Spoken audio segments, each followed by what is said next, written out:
Hey Molly, sorry for the runaround. No problem. It's totally fine. Thank you so much. I'm sorry you had to go home. Yeah, I can't believe it's like I got to my office and I was like, you've got to be kidding me. Like, yeah, it's how days go these days. I feel like there's always some wrinkle. There's like a curveball in every situation. So I just want to introduce you. Rabbi Isaacs is the Dorothy Bibi Levine Alfond Chair in Jewish Studies at Colby, teaching courses on Hebrew, Jewish theology, and Jewish humor. And she has been honored as one of America's most inspiring rabbis.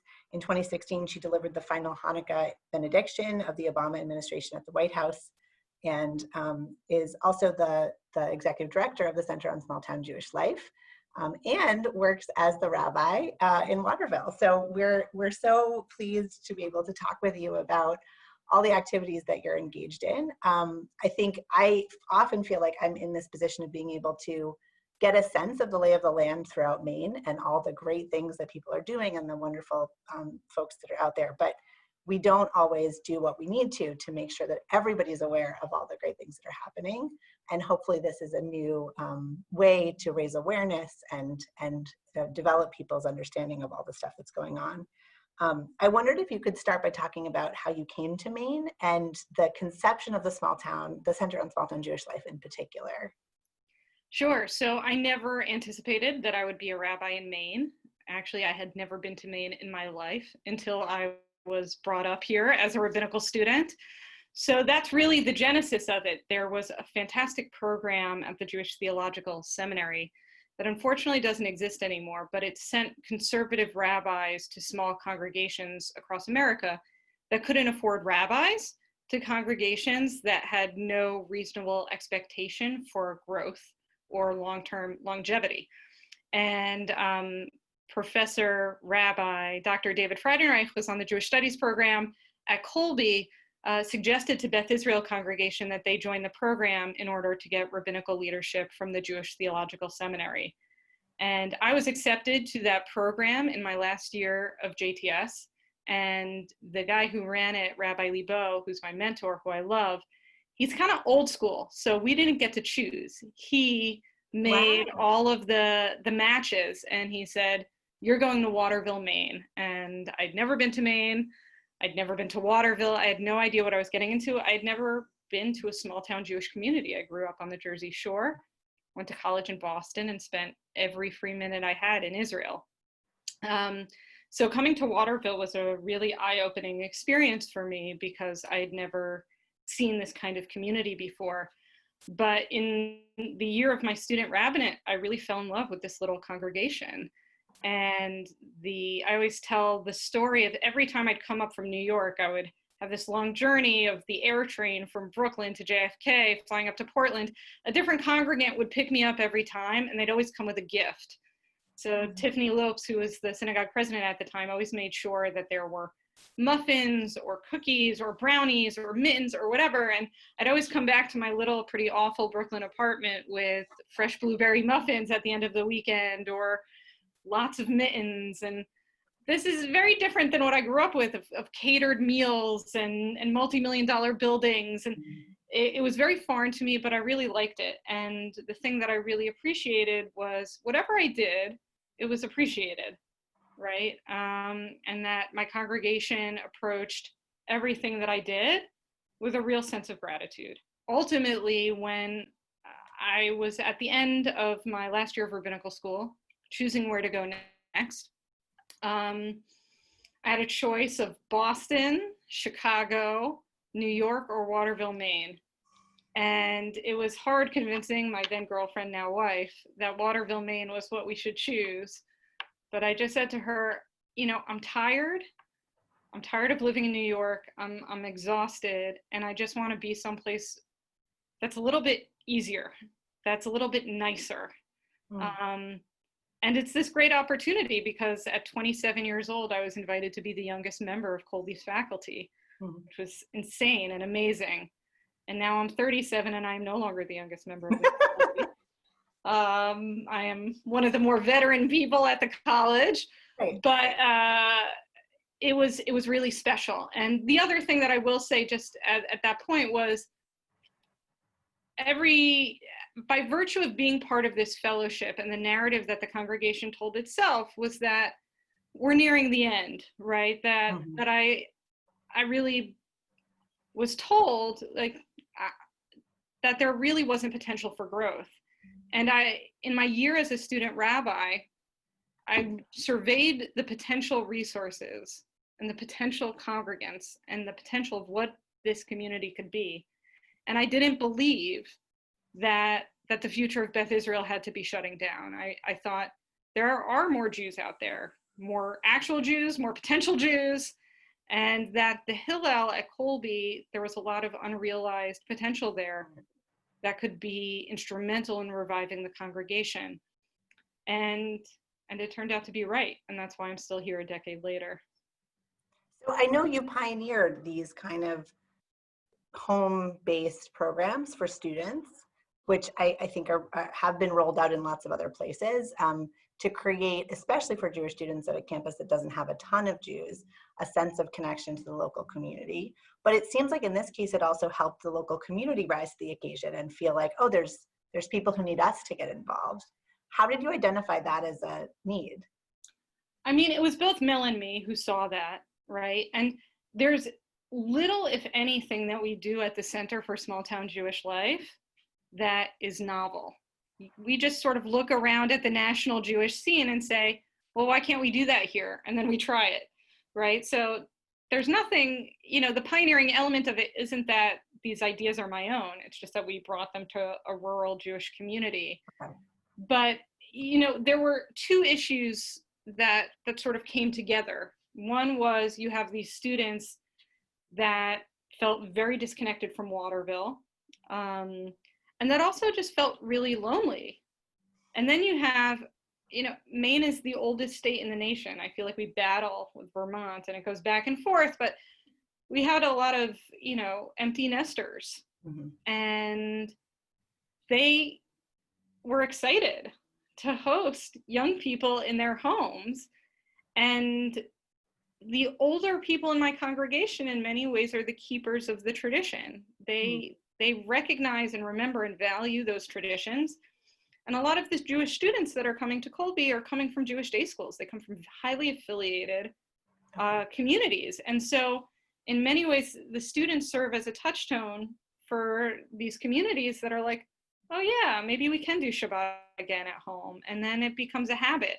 And then we have an increasing number of young families at Beth Israel, but at the beginning we didn't.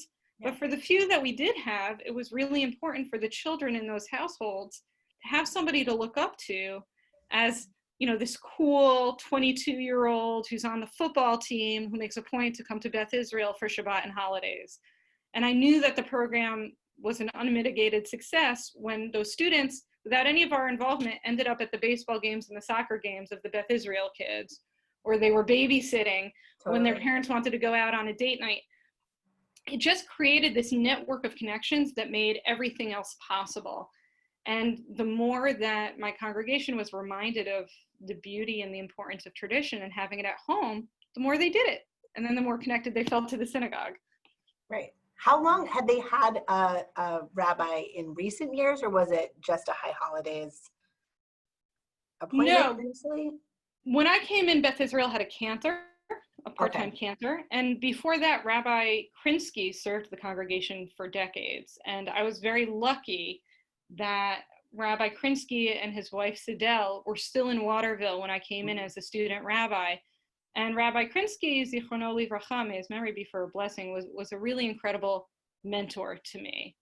Part of, I think, the reason that we could sort of ignite certain elements of Beth Israel and of Hillel is, Mel and I were a young team that were sort of idealistic and arguably foolish enough to sort of come in with that entrepreneurial energy and say, why not? Why not? Why not? And that isn't sustainable in the long term. And thank God we were capable of bringing in a team to support us. But our model really coming in wasn't the traditional Reform or conservative rabbinate. It was Chabad that does this kind of work. And, we say that we sort of serve the Jewish community of Waterville and Colby one brisket at a time. That was the key to sort of bringing folks in and getting them re-engaged. Yeah, it's always food. That makes sense. Yeah. Yeah. So the Conference on Jewish Life has been something that really, has ignited interest throughout the state. I think sometimes people in Portland don't think of Portland as a small town. And so question, how do you think about serving Southern Maine in the context of the conference and also some of the research that you're doing more broadly? Sure. I mean, everything is relative, right? Yeah. So Portland compared to New York is a small town. Right. Portland compared to Waterville or Augusta is not a small town, right? So some of the realities for the Portland-based Jews are dissimilar from the realities, specifically, I think, of Augusta, Waterville, and Auburn. Our three congregations probably have the most in common. But a lot of the people who go to Portland synagogues don't actually live in Portland. They live in small towns around Portland. So there are plenty of small town Jews that are served by the Portland Jewish community or find their home at Levy Day School or the JCA or one of the synagogues.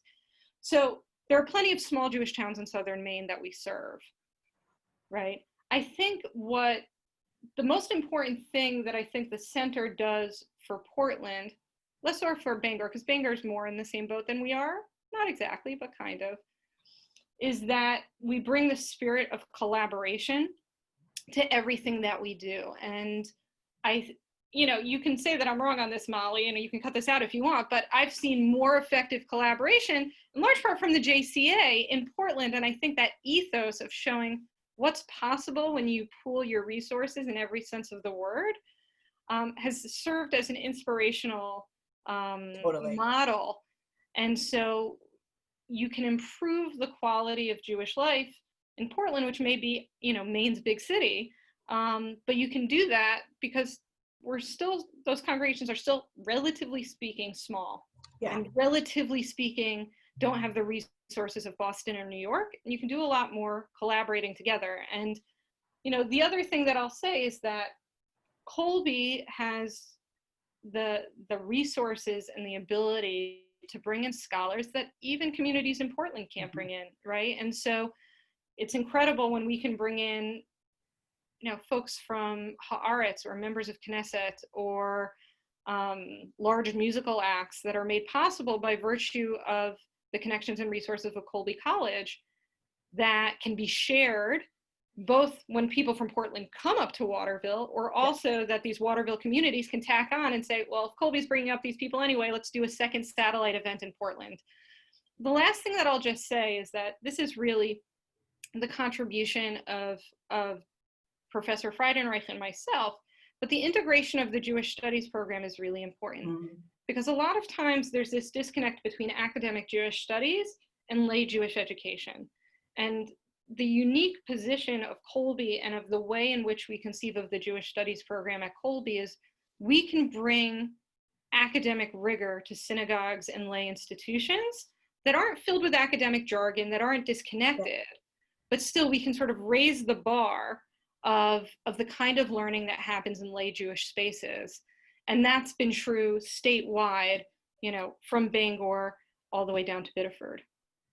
Well, I think in the conference, the quality of what's offered is so high, and it is for many people the only opportunity to get access to that kind of teaching. And also the social piece is really real. I think even for people from Portland, I'm fascinated by you saying, in some ways moving to Maine felt easy, because there are so many things about living a Jewish life in Maine that are also hard, and that I think whether you're in Portland or in a more rural environment, it's not a major metropolitan area, and most Jews in America live in major metropolitan areas that are set up in some way to serve the community. And we just, we're building that as we go, whether we're here in the city or whether we're really in the rural space. I think, obviously this was a huge change in lifestyle. Can you talk about how the development of the center specifically grew out of your experiences at Beth Israel? So when I looked at the current state of Beth Israel when I came in, right, I knew that my position at Colby always potentially could be stable because Colby isn't going anywhere. For most rural synagogues in positions like Beth Israel, they end up becoming museums, right? That is the trend of small town rural synagogues. That's what the Jewish Legacy Project does, and it provides a lot of comfort to synagogues that just can't be revived. And it allows the founding families to have a sense of comfort, a sort of family shrine to come back to in these small rural communities that, for whatever reason, can't create sustainable Jewish life in the present or for the future. And so I was staring as a young rabbi at this congregation thinking, am I preparing it to become a museum, right? Is that what Beth Israel is going to become? And I was thinking of, what is a long-term sustainable way that a synagogue like Beth Israel can survive? In, Waterville used to have twice the population that it had, right? Just forget about Jews, just people. Right. All of the factories shut down and moved to China. Our downtown looks much better now, but when I came in, it was pretty rough. Yeah. And the legacy Jewish families that founded Beth Israel and support Beth Israel to this day, it's just sort of like a lot of small town Jews, they become successful and they go elsewhere. Yeah. Right. And so I'm like, other than Colby, maybe the hospital, like, where am I going to get other Jewish families to join this community, right? At least the churches, when they run into trouble, they can convert people. We can't do that, right? We have to wait for people to come to us. We don't recruit. So I'm like, how can this institution have a future? And I spoke to folks across the Jewish world I was like, I think that the synagogue is beautiful and it has something to teach the national Jewish community. When communities like Beth Israel shut down, basically the message, in effect, if not in intent, is you need to be wealthy to be Jewish. Because if you need to live in a major metro in order to be part of a vibrant Jewish community, that means you need to be able to put down an amount of money that is out of reach for most small town Jews, right? And that even happens in Portland, by the way. If people want to be walking distance to a synagogue in Portland, you need to have a lot of money to do that. So you could have all the religious fervor in the world, but if you can't afford a house, then you can't convert in Deering. It's just, there are all these elements of class that aren't discussed in the American Jewish community that I think is very problematic. And ultimately, I wanted to make the point, and I believe in my bones, that you shouldn't have to be wealthy to be a committed Jew. Yeah. You shouldn't have to live in a wealthy area to be a committed Jew. And so when I talked to, the Wexner Network, folks at Federation, the major movers and shakers in the Jewish world, they said, you need to make Beth Israel not just a small town synagogue, you have to make them the small town synagogue, basically the symbol of economically mixed small town Jewish life. And so I saw that. And the other element was, you need to create value for other small town shoals like Beth Israel, which of course, in the most immediate sense, my first partners in bringing together the Center for Small Town Jewish Life was Temple Bethel in Augusta and Shari Tefillah in Portland, because Rabbi Kiva Hertzfeld was a personal friend of mine before either of us ended up in Maine. And so that was the kernel of the conference. And so once we started bringing together Colby and the synagogue, and then we started bringing together 3 synagogues, not only 3 synagogues, but then I had Rabbi Ash on my team. And I was like, oh, look at what happens when it's Rabbi Ashmel, David, and me, right? And then everything, the more that we built, the more we could create. And now at this point, I don't have to run after potential partners, right? Everybody in Maine sort of takes for granted, yeah, we trust the quality, we're going to come together. And my congregants love signing into a statewide Shabbat with hundreds of others of Jews from Maine. My congregants love spending a weekend in Waterville doing high-level Jewish learning. I don't need to make the sale anymore. And now through the Covenant Foundation, through Slingshot, even though we're not providing so much direct service outside the state of Maine, a lot of small town shoals are looking at Maine. A lot of other small states are looking at Maine saying, oh, we don't have to go the museum route. there is another way.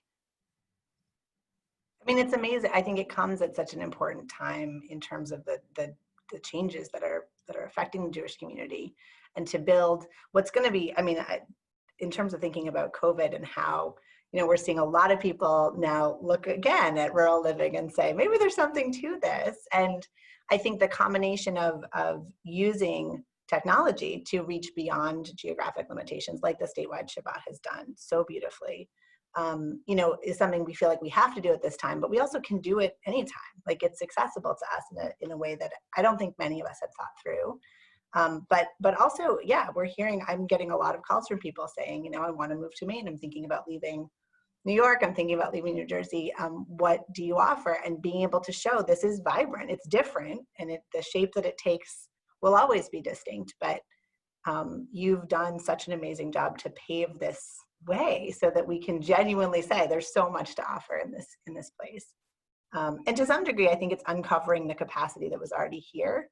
But I think what you said about collaboration is just the critical element, that we all have to be willing to work together to make the most of what we have and pool it as much as we can. And, you know, we had to do it in Maine. Yeah. Everybody's going to have to do it across America post-COVID, right? So we're actually ahead of the curve in creating these collaborations. And in many ways, you know, people say to me, like, how can you get 9 rabbis to get along and do something together? I mean, that is the craziest thing that we do above everything. Part of it is having credible colleagues, but part of it is we all know that we can't afford not to. Right. And that's actually, I love the fact that people from major metros are looking at Maine now, that they, like me, want to grow their own potatoes, Totally. that they want, you know, more space and all those things. I mean, I will say that I hope that as they come into Maine, they accept the ethos that we've created, as opposed to bringing a larger city ethos, or at least are willing to compromise, right? Because part of the reason, you know, we come across the clergy, we're Reform, we're conservative, we're Reconstructionist, we're Orthodox, right? We come across all denominations. And we also understand that we're also quite politically diverse, but that we have to compromise, that we have to think about long-term collaboration and not blow the whole thing up because of small disagreements. And, you know, it's the same thing at Colby Hillel, right? We have kids of all denominations, and you have to make Shabbat work somehow. You can't have more than one Shabbat at a place like Colby. You just can't. Right. And so my biggest fear, and I'm thrilled to have more Jews in Maine. My biggest concern is I came here to sort of escape the sort of pettiness that larger Jewish communities could traditionally afford, or at least they thought they could afford. I hope that they look at Maine and think, wow, how wonderful it is to actually see a Jewish community that can manage to get along, and that they respect the compromises that we've all made to work together, as opposed to thinking, well, I'm going to be a true believer and blow it up because I want to advance an agenda that could really break things apart. Which isn't saying not having difficult conversations or not understanding that we have real differences, but to view them as complementary, and understanding that there are some things that as individual rabbis or just for our communities or our congregations, and that there are certain compromises that we make when we come together to do that effectively. Yeah, I mean, it seems like that runs so counter to our current cultural flow as well, right? That's really, really countercultural decision to say we're going to collaborate and we're not going to allow even, you know, serious differences mean that we can't work together. I think that's another thing that you've been so amazing at creating a pathway for all of us to follow, to say, you know, the benefit of working together is so great right now. And you're right, often people don't really have a choice, but which can help, right? It can help build some capacity that wasn't there. But I think it's particularly hard now. There's so much polarization. There's so much disagreement out there that trying to build a Jewish community and culture of collaboration and togetherness in that context is particularly challenging.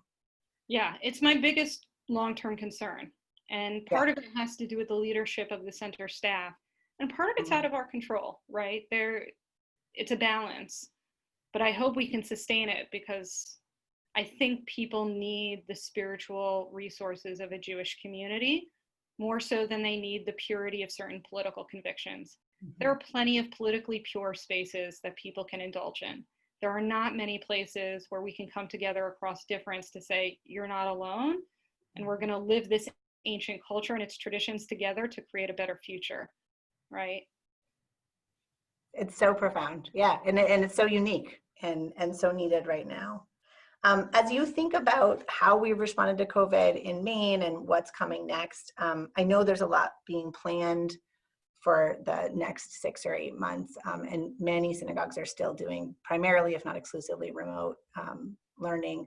What can we think differently about or draw from or build on in terms of building resilience and capacity through this time? You know, it's interesting because a lot of people in the Jewish world said, oh, now that everybody can go to Zoom Minyan, our synagogues are going to suffer because now people can just tune in to Hartman or to, you know, Central Synagogue. And so they're going to give up on their local synagogues. I actually don't think that's true. What I've heard from most of my congregants is they're sort of sick of Zoom. They're sick of Facebook Judaism. And now more than ever, they want to be together. Yeah. So I think it's actually shown, yes, we can do these things online, but there are really diminishing returns. Yeah. And there's a limit to how much people really want to tune in, especially, you know, I have a 2-year-old and a 4-year-old. My little kids are not interested at all in children's programming over Zoom. Like, you get them to synagogue with the fake kitchen and the cookies and the Right. apple, like that's what, and the hugs, they go to shul for the hugs.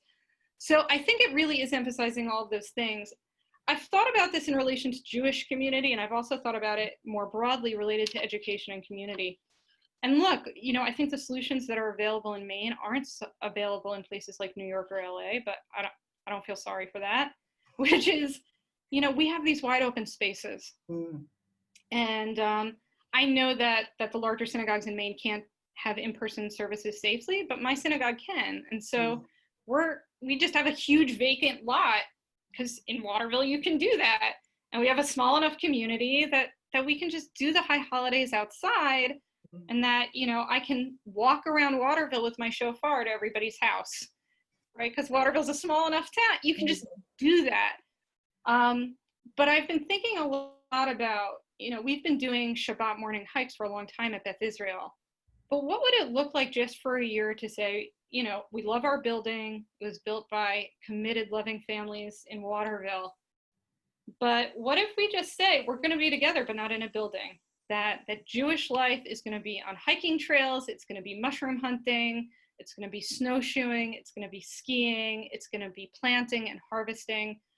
You know, and if my kids don't learn the ABCs this year at school, but they learn how to identify edible versus poisonous mushrooms, and they learn how to swim, and they learn how to woodwork, and right, I wouldn't consider that to be a loss. That maybe this year is an opportunity to say, both spiritually and educationally, this is a year for practical skills that will be experienced in nature, which is something we can do safely here. And I wonder what it would look like if we just sort of said, we're not giving up on physicality, but we're giving up on buildings, not forever, but for now. For now. Yeah, that's beautiful. Thank you. That's amazing. Well, I have lots of things I'd love to talk about that involve, you know, pop culture. And since I first thought about doing this, I was thinking about doing a podcast last winter, and it feels like every week there's some crazy thing that blows up. This last week there was Seth Rogen's movie, American Pickle, came out, and before that there was a interview that he did with Mark Maron. But it's like every single week there are nuggets of things that are happening on the broader stage that I'm always eager to hear your take on. I don't know if you're interested in weighing in on any of what's interesting you the most or what you're hearing about the most. But sure. So look, I feel for Seth Rogen. I do. I haven't seen the movie, and I feel very passionately. One of my pet peeves is when people comment on books or movies that they haven't read or seen, right? So I want to be very honest and say, I'm not going to pass judgment on a movie I haven't seen. I think that's wrong. And I read further pieces with Seth Rogen where he said that his interview was sort of spliced and edited in certain ways that misrepresented the ways in which he felt. So I want to give voice to that and sort of give, the benefit of the doubt that things might have been edited in a way that weren't true to his emotions. But on the other hand, look, he's representative of a generation of young Jews that increasingly can't see the value of Judaism and has doubts about the value of Israel on some level, even if it isn't as exaggerated as they made it seem in the interview. And unlike, you can't say his parents met on a kibbutz in Israel. He went to Jewish day school, until 8th grade, right? So you can't just look at him and say, well, he didn't get a Jewish education, or he wasn't raised with stories about familial connections to Israel, right? That isn't true in his case. Do I think he's representative of an entire generation? In some ways, yes, in some ways, no.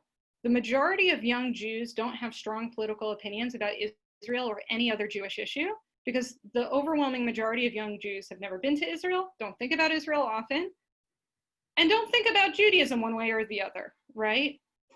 And sometimes they're sort of a young, iconoclastic group of well-educated, often privileged Jews that say we represent all millennial or all Gen Z Jews. Well, they don't, because most American Jews don't go to Jewish day school, Jewish camp, or have any connection to Israel. The majority of the Jewish community is just totally out to lunch, not pro or anti. But I also think that there is, I'm going to say it in two ways. First of all, there are real issues with Israelis or Israeli policy right now that creates legitimate frustration among young Jews. I think that that's totally true, right? My parents were raised with a Zionism that was unabashedly socialist, right? David Ben-Gurion was opposed to building settlements in the West Bank, right? So Yitzhak Rabin, right? There were plenty of people in the Zionism of my grandparents and my parents who understood that certain policies being pursued in Israel would have a disastrous impact on Israel in the future of Zionism. And those voices didn't win, right? And so as we have an increasingly left-wing, progressive, educated Jewish elite, and we have an increasingly religiously and politically conservative, the younger and browner you are in Israel, the more conservative you are. The older, wealthier, and whiter you are, the more progressive you are in Israel. It's an inverse relationship, and that creates very real and legitimate tension. On the other hand, I will say, and some people will say that it is not fair that I'm saying this, but I also think that it is true, which is that there is a cachet, there is a reward for being somebody Jewish who publicly says, who needs Judaism? Who needs Israel? Because it makes everybody else feel more comfortable expressing anti-Jewish and anti-Israel sentiments, right? For as much pushback as he got from the organized Jewish community, I'm sure he got a lot of support from other privileged, young Jews, and also from a lot of folks in the non-Jewish community. And so I think it's up to, I don't want to say that's all it was, but I think it's part of a larger picture that young Jews are part of an Israel that is increasingly culturally and religiously distant, of Jewish institutions that were a little bit too slow with innovation to be relevant to a certain generation of Jews born in the 1970s and 80s in particular. And also, as the Jewish community gets smaller, but also as certain Jews in major metropolitan areas feel very comfortable in their Jewish skin, are willing to sort of take the cachet and the positive feedback of distancing themselves publicly from Israel and the Jewish community. I think every Jew has to be honest with themselves about how they're balancing those conflicting forces, and it's a minefield for all of us. Thank you. I was thinking about something that I've heard you talk about before with regard to the challenge of revisiting lessons that you received as a child, as an adult, and critiquing those lessons on the basis of your adult understanding of the world. And I think, I felt like there was a kernel of that there too, that it's like, rather than going back and saying, I'm uncomfortable, I don't know what this was really about, let me spend some time as an adult revisiting it, there's this easy way to sort of lean into saying what I was taught didn't make any sense. Now that I'm older, I understand that. Yeah, and you can really compare, right? Seth Rogen's approach, who's a comedian, whose Jewish education ended at 13, Right. to somebody like Sarah Hurwitz, who actually did the work to come back as an adult and realized there's this incredibly complex, rich tradition. And the reason she didn't access adult Judaism as a child was because she was a child, right? And I do think, and this is another sort of controversial take, there is a gendered element to this. There really is, right? The way in which we elevate often uneducated but confident male voices, and the Jewish community can get into hysterics. Like, why is Peter Beinart an authority on Jewish issues? He became famous at the New Republic for being a liberal who supported the war in Iraq, right? He belongs to an Orthodox synagogue, sure, but there are women in the Jewish community who are fluent in Hebrew, who have lived in Israel, who have worked for members of Knesset, that are Israel scholars, that have written books, who are completely neglected in giving a nuanced adult conception of complicated philosophical and historical issues. But Peter Beinart just gets up there and says, I'm going to make it easy for you. And because I'm me, my opinion matters. And for some reason, everybody seems to be like, oh yeah, okay. Sure. Yeah, sure. Or like Seth Rogen, like, I wrote, it's whereas you have somebody like Sarah Hurwitz who did the work, who was a speech writer for the Obamas, right? Who wrote this gorgeous book about rediscovering Judaism as an adult. And that doesn't get anywhere the kind of play that Seth Rogen's sort of podcast comments do. So I think we should pay attention to who we hold up as an authority and why, and the way in which gender impacts that, specifically related to Israel. It's fascinating and really important.